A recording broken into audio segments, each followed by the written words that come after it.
this video, I want to talk about when we use a Medicaid compliant property management agreement and a Medicaid compliant rental property budget.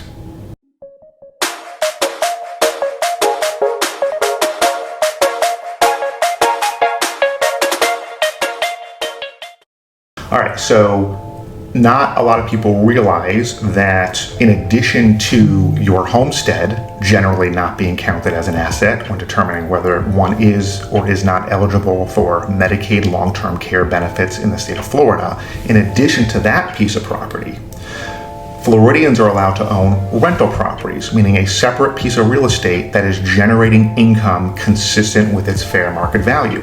So sometimes they already have these rental properties, and other times we were working with people who have significant assets, and I'm connecting them with a realtor, or they're using their own realtor, and we are finding a rental property for them to purchase because it's a really nice way of protecting assets. We can structure it so Medicaid can't touch it after they pass away, and they can benefit from the additional income while they're alive.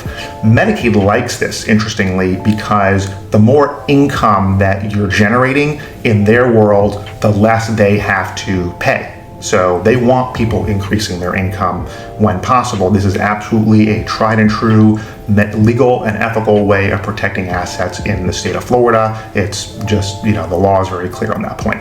But when we have a rental property, some of the questions that we get is, well, because the income coming out of the property has to count against my client when determining whether or not they're eligible.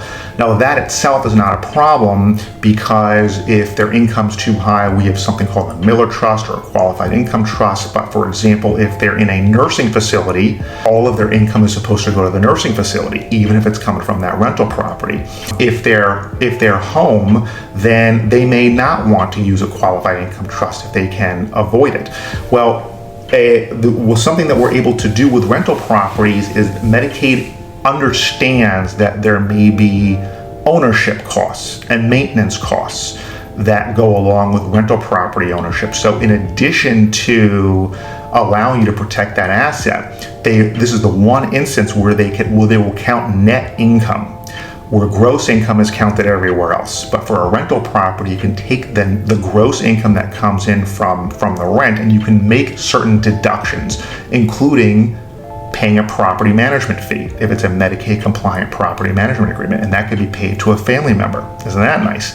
In addition, there's a list of about 10 different items that Medicaid allows you to deduct from gross rent to pay for the upkeep costs, like property taxes and HOA fees and maintenance expenses. And the list is a little bit longer than that you can deduct if you have a properly drafted Medicaid compliant budget. So as part of our services, when we're representing someone who either has a rental property or wants a rental property to protect assets and generate more income that they can use during their life, we're also going to include a Medicaid compliant property management agreement and a Medicaid compliant budget. These have to be structured in a very, very specific way to be in accordance and in compliance with Florida Medicaid rules and regulations. And so that's why, of course, whenever you're thinking about Medicaid planning, you want to go to an experienced Medicaid planning elder law attorney. And if you're in Florida, we hope you'll consider us. If you have any questions, feel free to call the number on your screen, set up a consultation,